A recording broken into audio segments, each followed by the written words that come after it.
I'm standing in a police station at 3 in the morning, wearing yesterday's mascara and a bathrobe I threw on over my pajamas, and the detective across from me is asking if I want to press charges against my own daughter, my 20-year-old daughter, the one I gave birth to after 19 hours of labor, the one whose hand I held through her first day of kindergarten, her first breakup, her college acceptance, the one who apparently helped her father stage her own kidnapping to extort $75,000 from me. Mrs. Peterson, the detective says again, softer this time. I know this is difficult, but we need to know. Yes, I hear myself say. The word comes out flat, emotionless, like I'm ordering coffee. Yes, I want to press charges against both of them. The detective nods, writes something down. I watch his pen move across the paper and think about how, just 6 days ago, I was a different person. A person who believed in the fundamental goodness of her family. A person who would have laughed if you told her what was coming. That person is dead now. And the story of how she died? It starts not with a kidnapping, but with a text message that arrived at 11:47 p.m. on a Tuesday night in October. Let me tell you who I was before all of this. My name is Carolyn Peterson. I'm 43 years old. I work as a senior accountant at a mid-sized firm in suburban Massachusetts. The kind of job that sounds boring at cocktail parties, but pays well enough to fund a comfortable life. I drive a sensible Honda. I meal prep on Sundays. I've had the same haircut for 7 years. Shoulder length, brown with highlights to hide the gray that started appearing after my mother died. In other words, I'm exactly the kind of woman people describe as nice and reliable, and forget about 5 minutes after meeting. My husband, ex-husband now, I suppose, though the ink isn't dry on anything yet, is Marcus. Was Marcus? Is? The grammar of betrayal is complicated. Marcus was a contractor. Renovation work mostly, kitchen remodels, bathroom updates, the occasional deck. For 15 years, it was good money. Great money even. We bought a 4-bedroom colonial in a good school district. We took vacations. Nothing extravagant, but we weren't struggling. Then 3 years ago, the housing market shifted. New construction slowed. People stopped doing expensive remodels. Marcus's contracts dried up one by one, and suddenly we were living on my salary alone while he bounced between small jobs that barely covered his truck payments. I want to be clear about something. I never resented supporting us. That's what marriage is, right? Sometimes one person carries more weight. I'd been grateful for his income during the years I was climbing the corporate ladder. This was just our turn to adjust. But Marcus resented it. I could see it in the way he'd go silent when I mentioned work. The way he'd make little comments about my fancy office job while he was breaking his back in the real world. The way he started staying out later, coming home smelling like beer and cigarettes, brushing off my concerns with a tight smile that never reached his eyes. Our daughter, Emma, was caught in the middle. 20 years old, home from her sophomore year at UMass after deciding to take a semester off to figure things out, which really meant she'd broken up with her boyfriend, failed 2 classes, and needed to regroup. I was supportive. Marcus was something else. He enabled her, told her college was a scam anyway, that she was too smart for it, that she should forget about going back and just work with him instead. I pushed back on that. College was important. Emma was bright. She just needed direction, not permission to give up. That disagreement became the fault line in our marriage. Looking back, I can see now how they bonded over their shared resentment of me. The responsible one, the breadwinner, the one who wouldn't let Emma coast through life without a plan. The one who suggested Marcus might want to look into retraining programs or alternative careers instead of waiting for construction to boom again. I thought I was being practical. They thought I was being controlling. And somewhere in that gap between intention and perception, they started planning something I never could have imagined. The text arrived at 11:47 p.m. on October 17th. I was already in bed, reading a novel I'd been trying to finish for 3 weeks, when my phone lit up with an unknown number. We have your daughter. If you want to see her alive again, you will follow instructions exactly. Do not contact police. Await further contact. My heart stopped, then restarted at triple speed. I sat up so fast the book flew off the bed. My hands were shaking as I opened the message thread, read it again, my brain refusing to process the words. "We have your daughter, Emma." I scrambled out of bed, nearly falling over my own feet as I ran down the hall to her bedroom. I didn't knock. I threw the door open, ready to find her safe in bed, ready to laugh at my own panic. The room was empty, bed made, desk clean, no sign of her. "Marcus!" I screamed, running to our bedroom. "Marcus, wake up!" He was face down in the pillows, snoring lightly. I shook him hard. "What?" he mumbled, barely opening his eyes. "What's wrong?" "Emma's gone!" My voice was shrill, cracking. "Someone took Emma!" He sat up then, suddenly alert, reaching for his phone on the nightstand. "What? What are you talking about?" I showed him the text with trembling hands. I watched his face as he read it, watched the color drain from his cheeks, watched his eyes go wide with what looked like genuine shock. "Oh my God," he whispered. "Oh my God, Caroline." "We have to call the police," I said, already reaching for my phone again. "No." He grabbed my wrist, harder than necessary. "No, look, it says don't contact police. If we call them, they might hurt her." "Marcus, we have to... Just wait." His voice was urgent, pleading. "Just wait for the next message. Let's see what they want. Maybe it's just money. Maybe we can pay them and get her back safely." I stared at him. Every instinct in my body was screaming to call 911, but the text had been so specific. "Do not contact police." "How much money do we even have?" I asked, my mind racing through account balances. Marcus's jaw tightened. "Not much in checking, maybe 8,000, but your 401k..." "My retirement account." "Caroline, this is our daughter. He was right. Of course he was right. What was money compared to Emma's life?" "Okay," I said, forcing myself to breathe. "Okay. We wait for instructions." We didn't sleep that night. We sat in the living room, both of us staring at our phones, jumping at every notification. Marcus made coffee at 3 a.m. I couldn't drink it. My stomach was churning too violently. At 6:23 a.m., another message arrived. $75,000. Small bills. You have 48 hours. Instructions for drop-off will follow. Your daughter is unharmed. Keep it that way by doing exactly as told. $75,000. I felt the number hit me like a physical blow. "We don't have that," I said numbly. "Marcus, we don't have anywhere near that."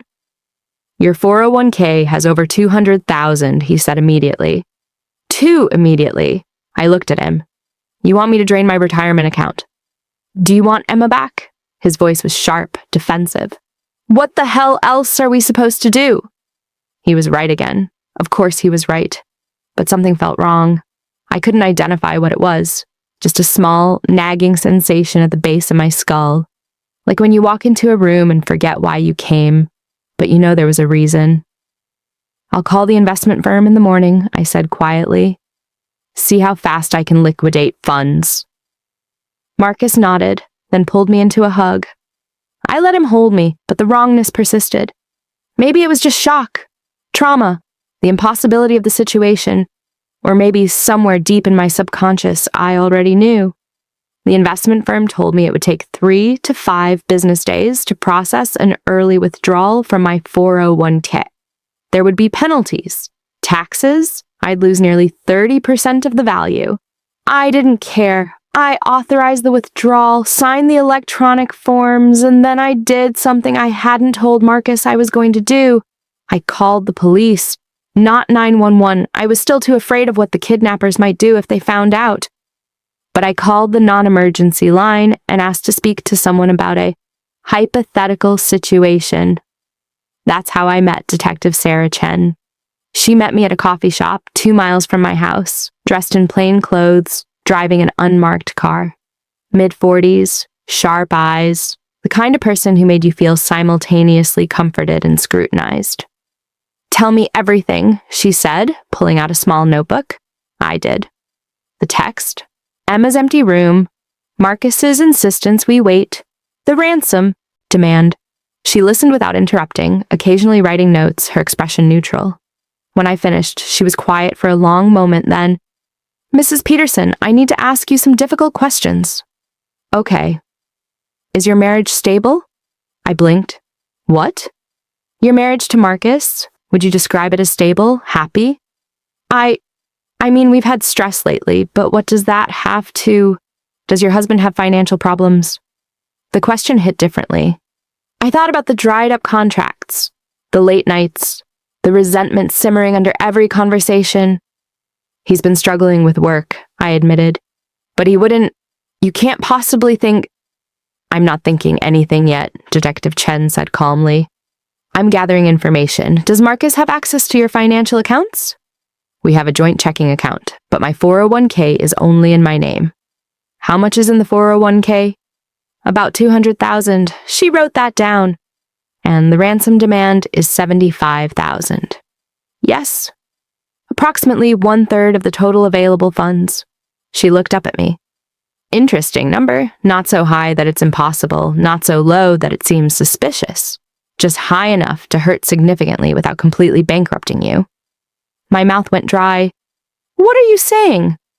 I'm saying that in cases like this, especially when there's no history of the family being targeted by organized crime, no public wealth that would attract attention, no reason for random criminals to know about your specific financial situation.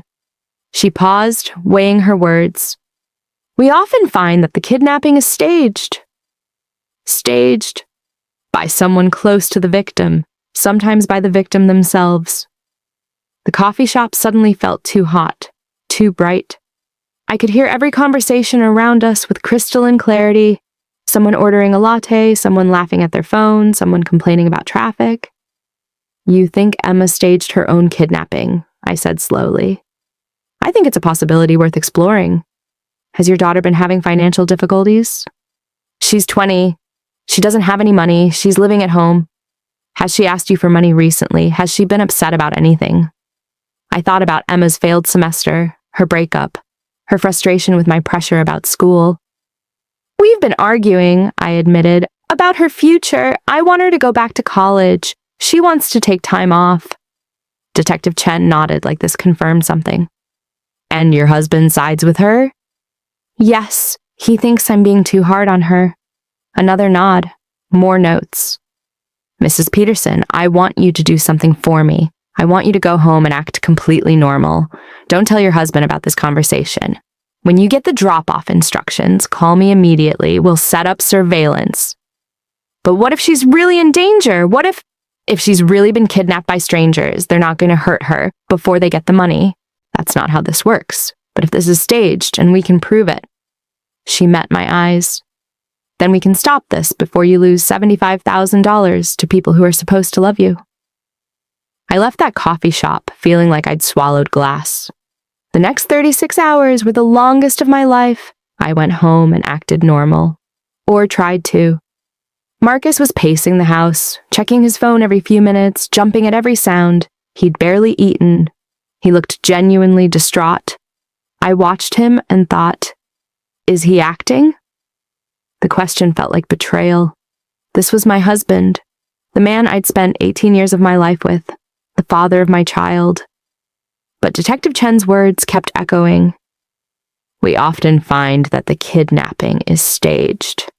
I started noticing things, small things, like how Marcus seemed to know exactly when the next message would arrive. He'd pick up his phone 30 seconds before it buzzed, as if on cue. Like how he kept discouraging me from contacting Emma's friends, from checking if anyone had seen her. They said not to tell anyone, he'd insist. If word gets out, they might panic, might hurt her. Like how he'd already researched the penalties for early 401k withdrawal, had the exact numbers ready when I needed them. Like how he didn't seem surprised that the kidnappers knew about my retirement account specifically. I started doing my own research. I checked Emma's Instagram. Her last post was from 3 days before the kidnapping, a selfie with the caption, "Ready for a fresh start." Fresh start from what? I looked through her room while Marcus was in the garage. I felt like a criminal rifling through my own daughter's belongings, but I was desperate for answers.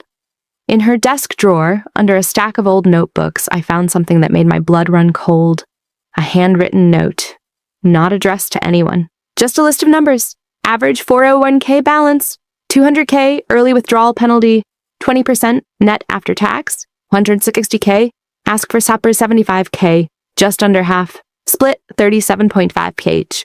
Now for E's tuition, plus M's truck payment. The handwriting was Emma's. E's tuition, M's truck payment, Emma and Marcus, my daughter and my husband, planning to steal from me. I sat on her bedroom floor holding that piece of paper and felt something fundamental crack inside my chest. I didn't confront them. That's the part I'm still proud of, actually. The old Caroline, the one who existed before that note, would have burst into tears, would have run to Marcus demanding explanations, would have called Emma's phone, screaming betrayal.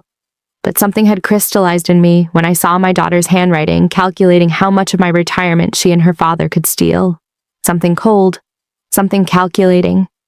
I carefully placed the note back exactly where I'd found it, smoothed the notebooks over it, and closed the drawer. I walked out of Emma's room, went downstairs, and made dinner like nothing had happened. Marcus was in the garage, supposedly working on something, but I could hear him on the phone through the door. His voice was too low to make out words, but the tone was urgent, stressed. "Dinner's ready," I called out, my voice steady.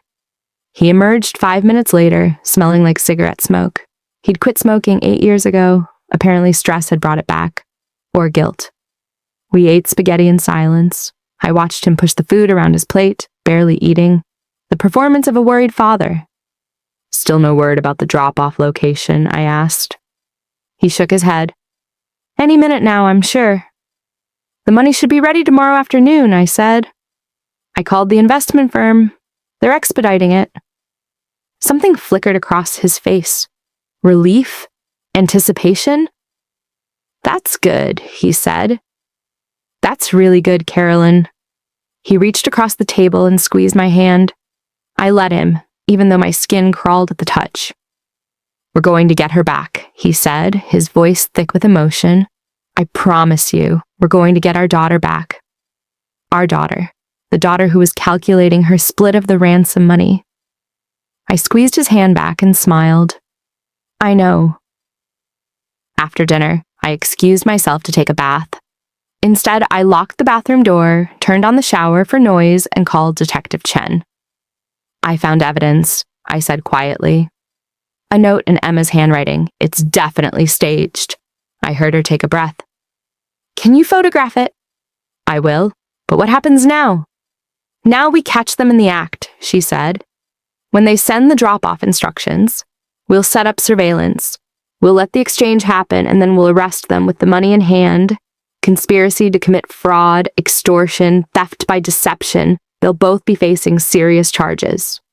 "How serious?" 5 to 10 years, potentially. More if we can prove premeditation.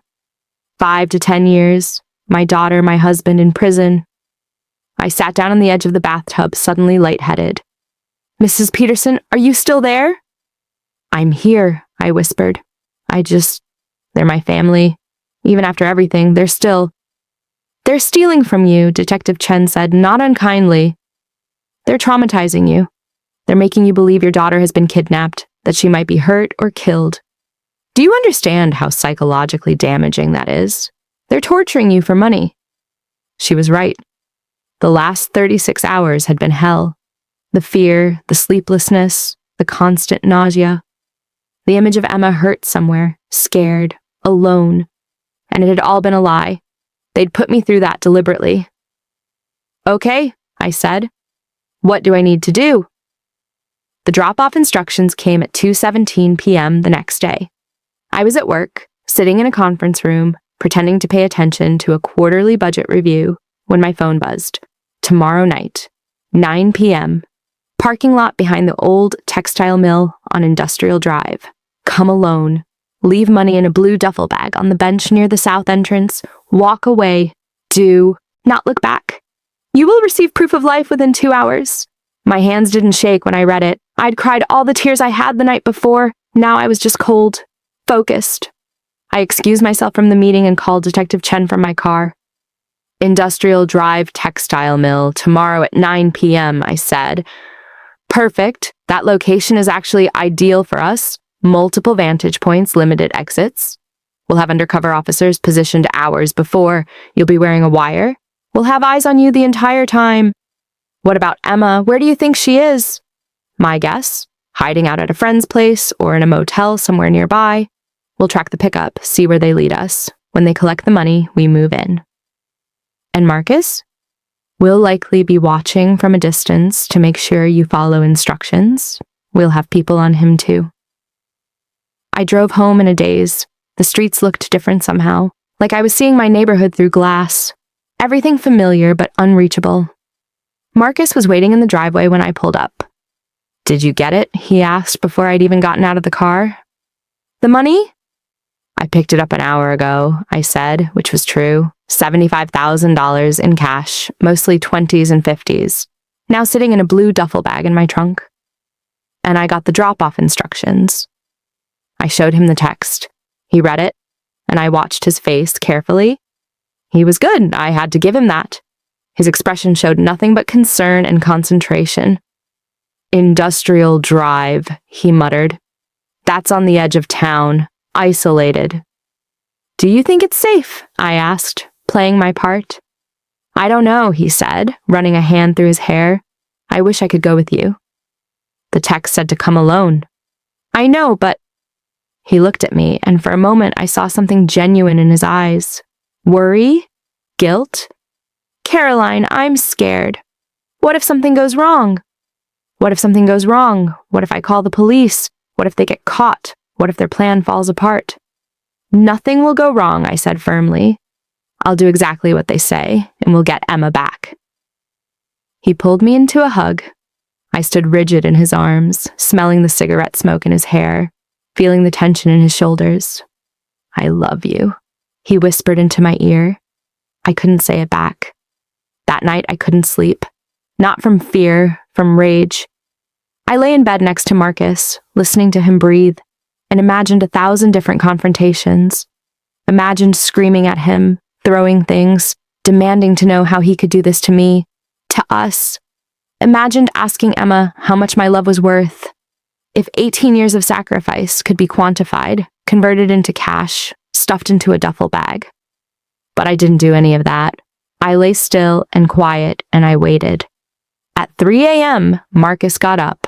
I heard him pad downstairs, heard the back door open and close. I got up silently and looked out the bedroom window. He was in the backyard, phone pressed to his ear, pacing in. Circles. I couldn't hear what he was saying, but his body language was agitated, stressed. Probably calling Emma. Probably going over the plan one more time. I watched him for 10 minutes, and then I went back to bed. At 7 a.m., Detective Chen called. We're in position, she said.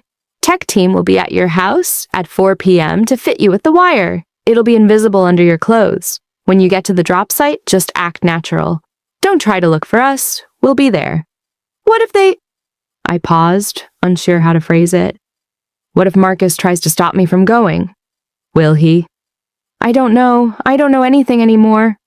If he does, call me immediately. But my guess is he'll want this to go smoothly. He needs you to make that drop. She was right, of course. Marcus was supportive all day. Almost aggressively supportive. He made me breakfast. He told me I was brave. He held my hand and told me everything would be okay. It was the best acting performance of his life. At 4 p.m., 2 people showed up claiming to be from the security company. Marcus was conveniently in the garage again. They fitted me with a wire so small I could barely feel it. A tiny microphone clipped inside my shirt collar, a transmitter the size of a credit card taped to my lower back. Just talk normally, the female tech said. We'll hear everything. You're not alone. But I was alone. I'd been alone for months, maybe years, and just hadn't realized it. At 8:30 p.m., I picked up the blue duffel bag. It was heavier than I'd expected. $75,000 in small bills, weighs about 15 pounds. I could feel the weight of my retirement, my security, my future, pulling at my shoulder. Marcus walked me to the car. You've got this, he said. Just do exactly what they said, in and out. What if they're there? What if they try to? They won't. They'll watch from a distance, make sure you're alone, then send someone to pick it up after you leave. That's how these things work. That's how these things work. Like he'd done this before. like he was an expert in ransom drops and extortion. I got in the car, he leaned through the window and kissed me. It felt like being kissed by a stranger. "Bring our daughter home," he said. I drove to Industrial Drive in silence. No radio, no phone, just the sound of my breathing and the occasional creak of the duffel bag in the passenger seat. The old textile mill loomed against the night sky, a massive brick structure, abandoned for 20 years, windows dark and broken. The parking lot was cracked asphalt, weeds pushing through, illuminated only by a single working streetlight that flickered erratically. It looked like exactly the kind of place where something terrible could happen, which was probably the point. I parked in the spot indicated in the text, near the south entrance, where a rusted metal bench sat surrounded by broken concrete. I could see the bench through my windshield, waiting. My phone buzzed. Unknown. Number. Leave the bag. Walk back to your car. Drive away. Do not turn around. I picked up the duffel bag. "Okay," I said quietly, speaking to the wire. "I'm getting out of the car now." The October air was cold, sharp. I could see my breath. The parking lot was silent except for the distant sound of traffic on the highway. I walked to the bench. Every step felt choreographed, like I was in a play, hitting my marks. I set the duffel bag down on the bench. I stepped back. I turned to walk to my car, and that's when I heard it. Footsteps. Running footsteps. I spun around. A figure in a dark hoodie was sprinting toward the bench from the shadows of the building. Small frame. Fast. Emma. I knew it was her before I could see her face. Knew it from the way she moved, the specific rhythm of her stride. A mother knows. She grabbed the duffel bag, and that's when the lights exploded. Floodlights from 3 directions, turning night into day, car engines roaring to life, voices shouting, "Police! Drop the bag! Get on the ground!" Emma froze. She was 20 feet from me, caught in the glare like a deer on a highway. The hood had fallen back from her face. Our eyes met, and I saw the exact moment she realized I'd known, that I'd set this up, that her mother had just betrayed her the way she'd betrayed me. "Mom!" she screamed. 4 officers surrounded her, weapons drawn. She dropped the bag and put her hands up, still screaming. "Mom! Mom! What did you do? Mom!" I stood paralyzed, watching my daughter being pushed to the ground, handcuffed, her face pressed against the cold asphalt while she sobbed my name. Detective Chen appeared beside me. "Are you okay?" I couldn't answer, couldn't move, could only watch as they hauled Emma to her feet and read her rights while she cried. "Where's Marcus?" I heard myself ask. "Being arrested at your house right now. He tried to run when our team moved in, but..." Emma was still screaming. "I didn't want to. He made me, Mom. He made me, please." The lie sounded desperate, hollow, orchestrated narrative progression through arrest, interrogation, confrontation, consequences, resolution. Good, I'm maintaining the emotional intensity. I need to continue with the immediate aftermath of the arrest, the interrogation, some revelation of how they planned it, Caroline's confrontation with both of them, the legal consequences, the emotional resolution and reflection. I'm at about 5,000 words now. Need to keep going to reach DDD 950 words. "She's lying," Detective Chen said quietly. "The evidence is clear. They planned this together." They put Emma in the back of a police car. I watched the red and blue lights reflect off her tear-stained face through the window. 20 years ago, I'd held her for the first time, counted her fingers, marveled at the miracle of her existence. Now she was being driven away in handcuffs, and I'd made it happen. I didn't go home that night. I couldn't face that house, the place where my husband and daughter had sat at the kitchen table, eating meals I'd cooked while secretly plotting to rob me. Instead, Detective Chen took me to the station and installed me in a conference room with terrible coffee and a box of tissues I didn't use. I was past crying, past feeling much of anything except a strange, floating numbness. "Do you want to watch the interrogations?" she asked. "Yes." She set me up in an observation room with a one-way window. Emma was in the first interrogation room. Marcus was in the second. They'd separated them immediately. Standard procedure in conspiracy cases. Divide and conquer. See who breaks first. Emma broke in 47 minutes. I watched through the glass as she sat at the metal table, her hands still cuffed, mascara streaked down her cheeks. The detective questioning her, a middle-aged woman with gray hair and kind eyes, had let her cry for the first 20 minutes without pushing. Then, "Emma, we found the note in your desk drawer, the one with the calculations, the one in your handwriting." Emma's face crumpled. I was just... You were planning how to split the $75,000 with your father. $37,500 each. He said it wasn't stealing.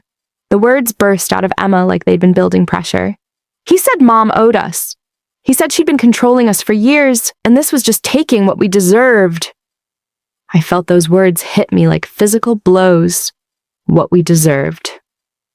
"When did your father first propose this plan?" the detective asked calmly. Emma wiped her nose on her shoulder. About 6 weeks ago. He said Mom's 401k was just sitting there, and we could use it better than she could. He said she wouldn't miss it because she'd never spend it anyway. She was too cheap. Too cheap because I meal prepped to save money, because I drove a Honda instead of a luxury car, because I wanted to retire someday without being a burden to anyone. "And you agreed to participate?" "I didn't want to at first." Emma's voice went high, defensive. "But Dad kept talking about how Mom was destroying his life, making him feel worthless, how she controlled all the money and made all the decisions, and I guess I started to believe him." "So you helped him plan the fake kidnapping?" Emma nodded slowly. "He said we'd just scare her a little, take some money, she'd never know it was us. We'd use a burner phone, I'd hide out at my friend Brittany's place for a few days, we'd do the pickup, and then I'd escape and come home. She'd just be relieved I was safe." "And your share would pay for what?" "Going back to school," Emma whispered. "I failed out last semester because I couldn't focus. My boyfriend cheated on me, and I was so depressed I couldn't function. Mom said she wouldn't pay for another semester unless I got my grades up first. But Dad said with this money, I could go back in the spring and not have to worry. I could just start over." The detective leaned forward. "Emma, do you understand that what you did is a serious crime? Conspiracy to commit extortion carries a sentence of up to 10 years in prison." Emma went white. 10 years? "But I didn't hurt anyone. She got the money back." "Because we caught you. If we hadn't, you'd have stolen $75,000 from your mother. Money she's been saving for 30 years. Money she earned. Dad said she'd be fine. He said she makes good money, she'd replace it." "Your father lied to you, Emma." Emma started crying again, and I had to look away from the window. The detective was right. Marcus had lied to her, manipulated her, used her resentment of me as a weapon. But Emma had made her own choices. She was 20 years old, not a child anymore, and she'd looked at that note, done those calculations, and decided her tuition was worth more than her mother's trust. Marcus lasted 3 hours before his lawyer stopped the interrogation. He was smarter than Emma, more controlled. When they showed him the evidence, the note, the burner phone records, Emma's confession, he just leaned back in his chair and smiled. Actually smiled. "I want to make a deal," he said. The detective, a different one, male, harder edged, laughed. "A deal. You're going to prison, Mr. Peterson. The only question is for how long." "My daughter was coerced," Marcus said calmly. "I manipulated her. She was emotionally vulnerable after her breakup, and I took advantage of that. If you drop the charges against Emma, I'll plead guilty to everything. Conspiracy, attempted extortion, fraud, whatever you want to call it. I'll take full responsibility." I watched this through the observation window and felt something twist in my chest. Even now, even after everything, he was trying to protect her, or trying to make himself look like a martyr. I couldn't tell anymore. "That's not how this works," the detective said. "Your daughter is an adult. She made her own choices. She's facing her own charges." Marcus's smile faded. "She's 20 years old. She's a kid who made a mistake because her father convinced her to. She's old enough to go to prison. She's not—" Marcus's voice cracked. For the first time, genuine emotion showed through. "Don't do this to her. Please. I'm the one who planned everything. I'm the one who should pay." "Then tell us everything from the beginning, how you planned it, why you did it, what you told Emma to get her to agree. Give us the whole story." Marcus looked at the table for a long moment. Then he started talking. According to Marcus, the plan had started 4 months earlier. Not 6 weeks. 4 months. Back in June, when he'd gotten the final rejection for a commercial renovation contract he'd been counting on. When he'd realized he might never work regularly in construction again. When he'd come home and found me at the kitchen table, working on a spreadsheet, planning my retirement contributions. "I asked her how much was in the 401k, Marcus told the detective. "She said over 200,000, and I thought, that's our money, not her money, ours. We'd been married 18 years. Shouldn't that be as much mine as hers?" "But it wasn't," the detective pointed out. "It was her account, her contributions, her employer match. You had no legal claim to it." "I know that," Marcus's voice rose. "I know that legally it was hers, but morally? After 18 years of marriage, after I supported her when she was building her career, after I took care of Emma when Caroline was working 60-hour weeks to get promoted. So you felt entitled to the money." I felt like I'd been erased, like I didn't matter anymore. She made all the money, she made all the decisions, and I was just there, the failure, the disappointment. I listened to this from the observation room and wanted to scream. I'd never made him feel like a failure. I'd tried to support him, tried to help him find new opportunities, but he'd interpreted every attempt at help as criticism, every suggestion as control. "So, you decided to take the money by force," the detective said. "Not at first. At first I just thought about divorce, splitting assets. But Massachusetts isn't a community property state. I'd have gotten maybe half the house equity, nothing from her retirement. I'd have been broke in my mid-40s with no real career prospects." "When did you involve Emma?"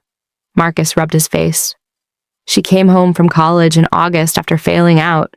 She was depressed, angry at Caroline for being disappointed in her. We started talking. I started planting seeds, I guess, complaining about her mother, building a narrative where Caroline was the villain and we were the victims. And Emma believed you. Emma's always been closer to me. Caroline's hard on her, high expectations. Emma's more artistic, free-spirited. She doesn't fit Caroline's idea of success. So yeah, when I told her that her mother was holding us both back, controlling us with money, she believed me." "When did you propose the fake kidnapping?" "Mid-September. We were driving somewhere. I don't even remember where. And I just sort of floated the idea, like a joke at first. Wouldn't it be funny if we pretended to kidnap you and made your mom pay a ransom?" And Emma laughed, but then she got quiet and I could see her actually thinking about it. The detective said nothing, just waited. Marcus continued. "We started planning for real about a week later. Emma found that note you showed me. She was calculating how much we'd need. We decided on $75,000 because it was enough to matter, but not so much that Caroline couldn't get it. We bought the burner phone with cash. I mapped out the drop location. We rehearsed what Emma would say if she got caught. And neither of you thought about how this would affect Caroline? The fear, the trauma." Marcus's jaw tightened. I thought she deserved it. I thought she deserved to feel powerless and scared for once instead of being the one in control. There it was, the truth underneath everything. He didn't want the money. Not really. He wanted to hurt me. Detective Chen led me to a third interrogation room, neutral territory, where they'd bring Marcus and Emma separately so I could talk to them. "You don't have to do this," she said, "but a lot of victims find it helpful. Closure." I didn't want closure. I wanted answers. They brought Emma in first. She looked smaller than I'd ever seen her, hunched in the plastic chair, hands folded in her lap, eyes red and swollen. When she saw me, she started crying immediately. "Mom, I'm so sorry." "Don't." My voice came out harder than I'd intended. "Don't apologize. Just tell me why." "Dad said you'd never—" "I don't want to know what your father said. I want to know what you thought. What made you think this was okay? Emma's face crumpled. I was angry. At me? At everything. At my life. At failing school. At my boyfriend cheating. At feeling like nothing I did was ever good enough for you. So you decided to torture me, to make me think my daughter had been kidnapped, to steal my retirement money. I didn't think of it like that. Dad said it was just money, that you'd be fine, that you'd never even know it was us. But you knew I'd be terrified. Emma nodded miserably. You knew I'd spend nights awake wondering if you were hurt, if you were scared, if I'd ever see you again. I'm sorry. Are you? Or are you just sorry you got caught? The question hung in the air. Emma didn't answer. Did you ever love me? I asked quietly. Or was I always just the person standing between you and what you wanted? Of course I love you. Emma looked genuinely shocked. Mom, you're my mother. I love you. I guess I didn't like you very much. And Dad made it so easy to blame you for everything wrong in my life. There was something brutally honest about that statement. She loved me. She just didn't like me, and she'd been willing to traumatize someone she loved for money. What happens now? Emma whispered. Now you face consequences, I said. Real ones. Not the kind where Mom bails you out or makes excuses. You committed a serious crime, Emma. You might go to prison. Dad said he'd take responsibility. He said he'd make them drop my charges. He lied. Again, you're both going to be charged. You're both going to be prosecuted, and I'm not going to stop it. Emma's eyes went wide. You're not going to help me. Why would I? Because you're my mother. I stood up. I was your mother when you were planning to rob me too. That didn't seem to matter then. I walked to the door. Mom! Emma's voice broke. Mom, please, I made a mistake. I'm sorry. Please don't leave me like this. I paused with my hand on the doorknob. You left me first, I said without turning around. Then I walked out. They brought Marcus in 20 minutes later. He looked tired, defeated, nothing like the man who'd kissed me goodbye before the ransom drop. We sat across from each other in silence for almost a minute. Then he said, I'm sorry. Are you? Yes. Caroline, I'm genuinely sorry. I was angry and stupid, and you tried to steal $75,000 from me. I know. You manipulated our daughter into committing a felony. I know. You made me think she'd been kidnapped. You let me suffer for days. You watched me cry and panic, and you held me and lied to my face. I know. His voice cracked. I know what I did, and I know nothing I say can fix it. Then why are you here? What do you want from me? He looked at me with something like desperation. I want you to understand. Understand what? Why I did it. What it felt like to be me, to watch you succeed while I failed, to see you make all the money while I couldn't even get a call back for a simple bathroom remodel, to feel like I didn't matter in my own marriage. So you decided to punish me? I decided to take back some power, he corrected. I decided to stop being the useless husband who lived off his wife's paycheck. By stealing from me, by taking what I felt I was owed. The anger finally broke through his tired facade. 18 years, Carolyn. 18 years I supported you. I took care of Emma while you climbed the corporate ladder. I sacrificed my own career to be the stable parent at home. And what did I get? A wife who looked at me like I was a disappointment, a burden. You did! He slammed his hand on the table. Every time you suggested I retrain, every time you mentioned your retirement account while I had nothing, every time you made it clear that you were the successful one and I was just there. So this is my fault? I felt my own anger rising now. You committing fraud is my fault because I hurt your feelings? It's your fault for making me feel worthless, for making Emma feel like she'd never be good enough. You control everything with money and you don't even see it. I work hard for that money. I've been contributing to that 401k for 30 years. And you thought you could just take it because your ego was bruised? I thought I deserved something for the 18 years I gave you. You didn't give me anything. We were partners. That's what marriage is. Partners don't make each other feel like failures. We were both standing now, shouting across the interrogation table like the 18 years between us had never existed. "Partners don't steal from each other," I screamed.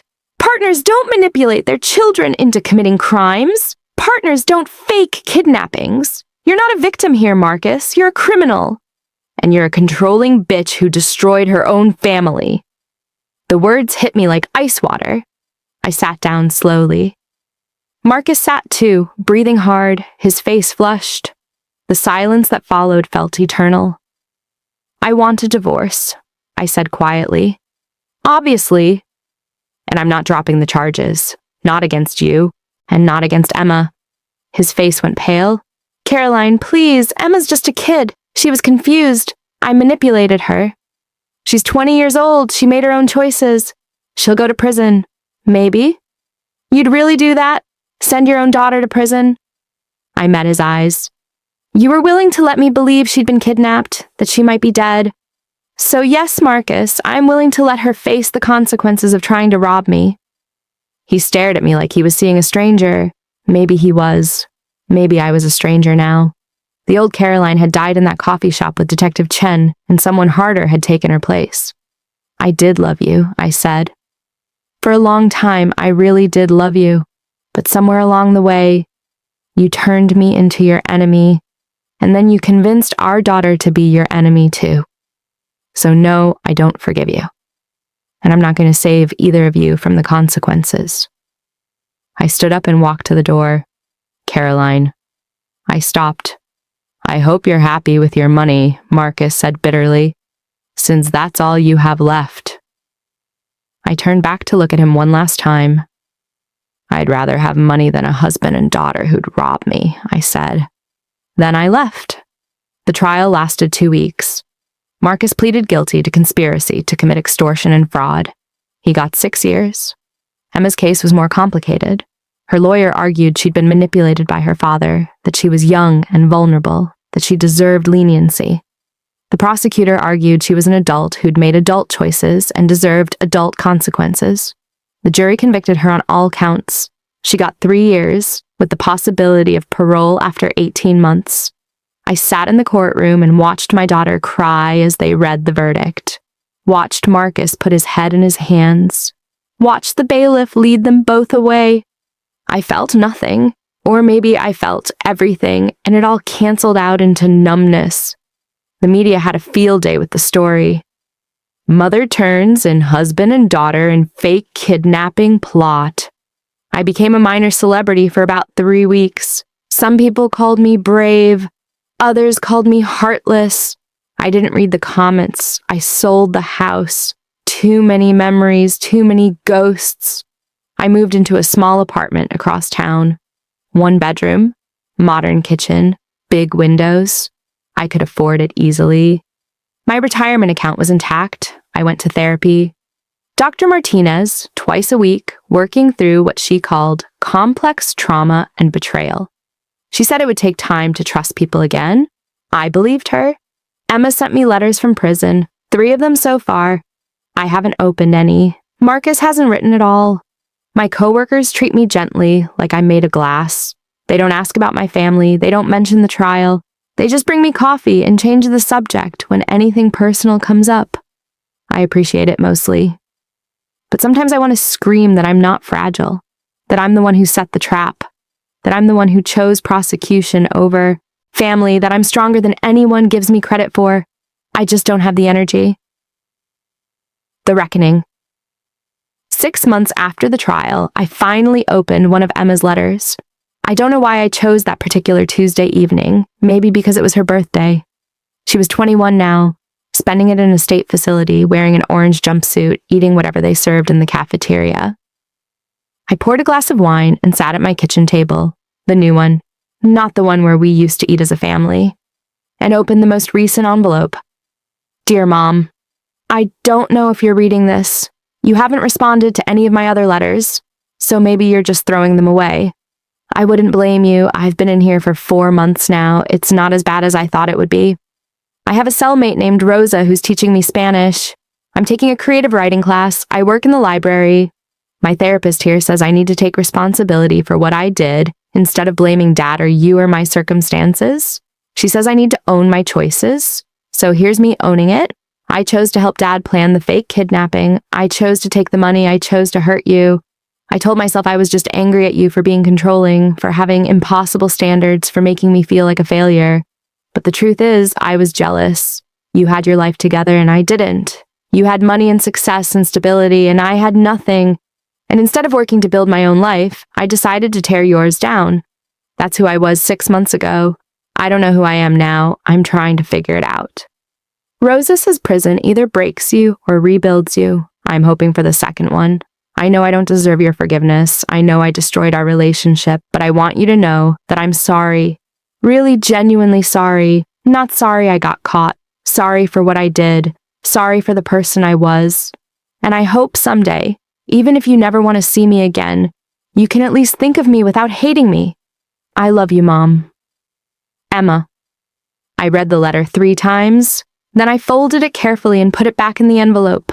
I didn't write back. Not yet, but I didn't throw it away either. Reflection, the present day. It's been a year now, a full year since that text message at 11:47 p.m. Since the coffee shop meeting with Detective Chen. Since I stood in a parking lot and watched my daughter get arrested. People ask me if I regret it. If I wish I'd handled things differently. If I wish I'd forgiven them, let it go, tried to salvage the family. The answer is complicated. Do I regret losing my husband and daughter? Of course. Every day I wake up alone in my apartment and feel the absence of them like a physical ache. But do I regret holding them accountable? No. Because here's what I learned from all of this. Love without boundaries isn't love. It's enabling. And being a good mother doesn't mean protecting your child from consequences. Sometimes it means letting them face those consequences so they can learn and grow. Emma made a choice, a terrible choice, and she's paying for it. But according to her letters, I've read all of them now, though I still haven't responded. She's also growing. She's taking college courses through a prison education program. She's seeing a therapist. She's learning to take responsibility for her actions. Maybe she wouldn't have done any of that if I'd bailed her out, if I'd played the role of the rescuing mother one more time. Maybe she needed to fall to learn how to stand up on her own. As for Marcus, I have no idea where he is mentally. No letters from him, no communication through lawyers beyond the divorce paperwork. He'll be in prison for another 5 years at least. Part of me wonders if he still blames me for everything. If he sits in his cell and nurses his resentment, telling himself that I destroyed the family. Or maybe he's had his own reckoning. Maybe he's realized that you can't build a life on stolen money and manipulated children. I'll probably never know. The choice. Last week, I did something I never thought I would do. I drove to the facility where Emma is incarcerated. I didn't tell her I was coming. I didn't go inside. I just sat in the parking lot for an hour, looking at the gray concrete building, thinking about the choices that led both of us here. Her choice to betray me, my choice to prosecute her. Both decisions had been irreversible. Both had consequences we'd have to live with forever. But sitting there in my car, I realized something. I didn't regret my choice. Not because I wanted Emma to suffer. Not because I was heartless or cruel, but because she needed to learn that actions have consequences. That you can't hurt people without paying a price. That love from a parent doesn't mean immunity from justice. And maybe, just maybe, the hardest thing I ever did as a mother was exactly the right thing. I started the car and drove home. But before I left, I sent Emma a text. The facility allows limited contact through an approved messaging system. It said, "I got your letters. I'm proud of the work you're doing. Keep going." 3 words I never thought I'd send to my daughter in prison. But they were true. She texted back an hour later. "Thank you, Mom. That means everything." The present. Today is December 10th, 2025. Exactly 13 months since that first text message that changed everything. I'm sitting in my apartment drinking coffee, looking at financial statements for my 401k. It's still there, still growing, still securing the future I worked 30 years to build. My retirement is safe. My family is gone. Was it worth it? People always ask that question, like there's a simple answer. But the truth is more nuanced than that. I didn't lose my family because I turned them in. I lost my family the moment they decided I was worth less than $75,000. The moment my husband decided his wounded pride was more important than our marriage. The moment my daughter decided her tuition money was more important than my trust, I just made it official. And maybe that sounds cold. Maybe that sounds unforgiving. But here's what I know. I sleep at night now. Not great, but better than I did during those 48 hours when I thought Emma had been kidnapped. I don't jump every time my phone buzzes. I don't wonder if the people closest to me are plotting against me. Because the people closest to me now, my therapist, my coworkers, the few friends who stuck around after everything, they chose to be close to me. They weren't related to me by obligation or marriage or biology. They actually wanted to be in my life, and that's worth something. Maybe it's worth everything. Final thoughts. If you're reading this, or watching this, or however you're consuming this story, you probably want me to tell you what to do if you're ever in a similar situation. If someone you love betrays you, if you have to choose between family and justice, if you're standing at the crossroads between forgiveness and accountability, I can't tell you what to do. Everyone's situation is different. Every betrayal has its own weight, its own context, its own ripple effects. But I can tell you this. Don't let anyone convince you that love means accepting abuse. Don't let anyone tell you that being a good mother, a good wife, a good person means swallowing your pain and pretending everything is fine. Don't let anyone make you feel guilty for protecting yourself, even from people who are supposed to love you. Because sometimes the people who are supposed to love you are the ones who hurt you most. And sometimes the most loving thing you can do for yourself and for them is to let them face the consequences of that hurt. Emma will get out of prison in 6 more months if she makes parole. I don't know if I'll be there when she does. I don't know if we'll ever have a relationship again. But I know that the woman who gets out won't be the same person who went in. And neither am I. We both had to break to rebuild. The difference is I broke on my own terms.